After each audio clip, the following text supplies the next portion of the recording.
to a Fall Classic baseball batting or hitting card analysis. I hope everybody's doing well.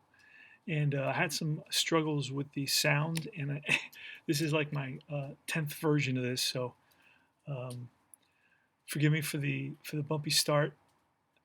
We're gonna, I'm involved in a project with four other guys, and we're replaying the 1980 uh, Billy Ball A's season, so we can get the stats and compile some stats and to kind of present and analyze the stats that we get for the game, Fall Classic Baseball, that's been flying pretty much under the radar. So there's a couple of things I want to show you. I want to analyze the card. Um, I figured this is one of the best ways for you to feel comfortable with the game, to learn the game. Really, ultimately, it's about the fundamentals and the hitter card and then the pitcher card. And I want to do a video for each. So let's start with the batter card. This is Tony Armas from the 1980 Oakland A's. He plays center field, but mostly right field. And you can see that reflected down at the bottom. He's going to have his range. He has a very high range in right field. And he catches 50% of the balls when he plays center. The arm rating, that's again, he has an average arm, both center and right. He doesn't really get any assists as a center fielder, but he does have assists as a right fielder. So he will be throwing out runners when they try to take the extra base on him from right field. That's a good thing. It's a good thing, I guess, if you're the A's, right? His error rating in center field is 0, so he had no errors in center field, but he had some in right field. So he's going to have an 8. Now that 8 represents a D20 die. So you're going to roll a D20, and if it's 1 to 8, it's an error. If not, it's not. And then, of course, the game will tell you how many bases on that error. So just wanted to go over that little part down here. He plays no other positions. These are all his positions, and it's important for you to feel comfortable with the game. Look at the card, watch his video a couple of times, and you'll know where everything is, and it won't be like so daunting to you. Here's his stats for the season. You have his games, his at-bats, his runs, his hits, his doubles, triples, homers, his RBIs, his walks. Not many walks for a guy who, look at that, 29 walks. So this guy's a free swinger in 628 at-bats and more plate appearances than that, I guess. Well, 30 more plate appearances, right, plus the 31 more plate appearances. He didn't have a terrible batting average, batted pretty well. He hit 279. Well, let's go. When you roll and play, up here you have he's a right-handed batter. That plays a role. That's important in this game in terms of where he hits the ball. And then, of course, you have his speed as a base runner, F, which is different than his stolen bases, which is over here. He stole 5 bases in 8 attempts. He's got a 2 and a D20 for a jump. So if you play the system where he tries for a jump, then you're going to roll a 2 for the jump. If you just use the plus sign as a potential stolen base, and you're just going to roll 13 or less. And that goes directly there. 13 or less on a D20. That's how the stolen bases work. Let's start now. The way you play this game is you roll 2D6. That's what it starts out with. And you should throw a D20 as well. And on the 2D6, if you roll a 6-6, guess what it is? This is the APBA portion of the game. So it has a little APBA, has a little Strat-O-Matic. You'll see that. And if APBA and Strat-O-Matic were modern games built and designed today, this is what they would look like. 66 is a home run. He had good power, so it's unquestioned. It's going to be out of here. It's a deep drive. On a 55, he has a 1-5 home run. This is where Strat-O-Matic, the splits comes in, right? 1-5 on a D20, 6-16 on a D20, a double, and then 17-20 is going to be a triple. So he does have triples. On a 44, he hits a potential triple on 1-5. And if you look, wow, he had 8 triples, which is quite a few triples. Generally speaking, for batters, you usually get 2 or 3. Then, of course, 44 could be also a single in a split die. This is a triple split. This is a double split. Here you have on a 33.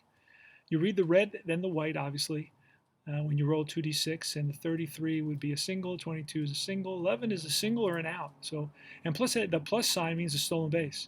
So if he gets on with this single on a d20, right, you roll within 1 and 8. Then he's going to get a chance to roll 13. And if he rolls less than 13, adjusted for the catcher's arm, but you don't have to do that. That's an additional modifier. If you want to do that, once you get comfortable, you could do that.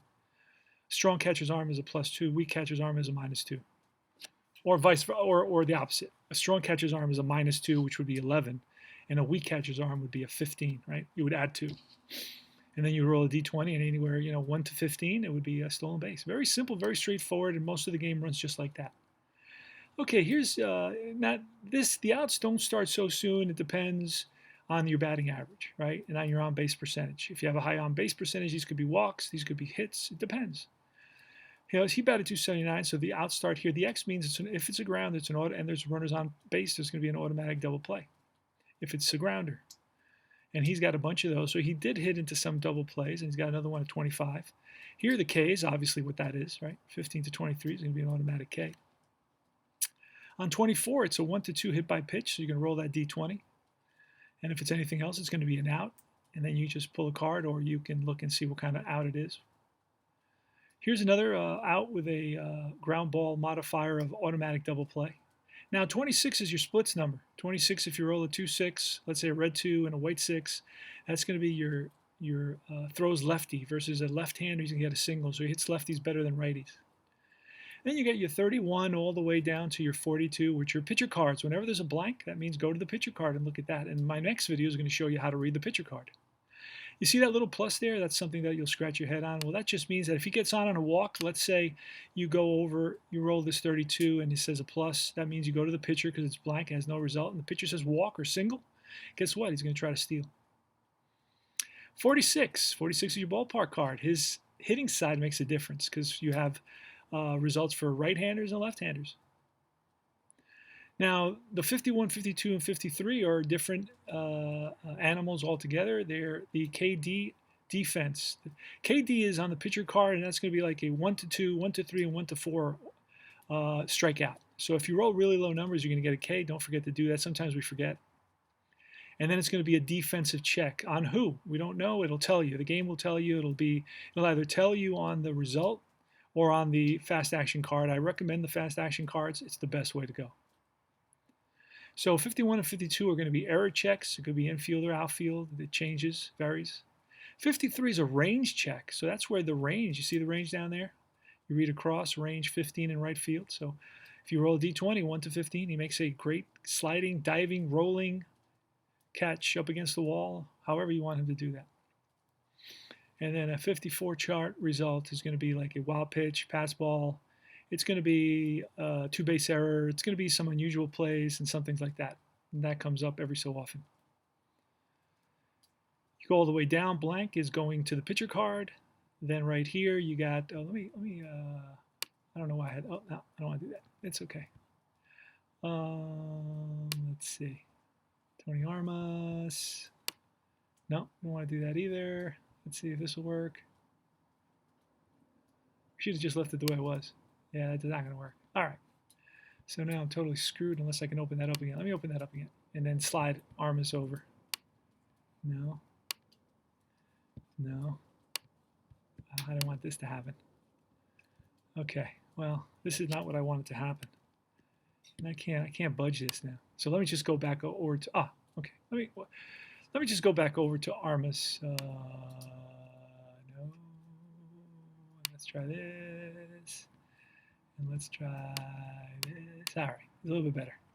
So we were at the, these are blanks, you go to the pitcher card, and then 65 is a home run off the pitcher card. Sometimes this comes with a negative. If the guy doesn't hit many home runs, it's going to be like -5. So you would look at, better pitchers who give up fewer home runs have lower numbers on their pitcher card. So you check the pitcher card on the 65 and it'll say 1 to 7 home run. And then you roll a d20 and it could be a home run off the pitcher card. And that's about it. I went over this card, and Tony Armas of the 1980 Oakland A's, Billy Ball, and that's it.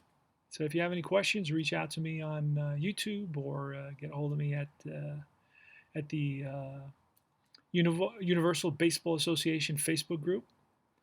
And you can also reach out to me at Universal Baseball Association Gmail at gmail.com. So this is CP Carson Dice saying thanks for watching.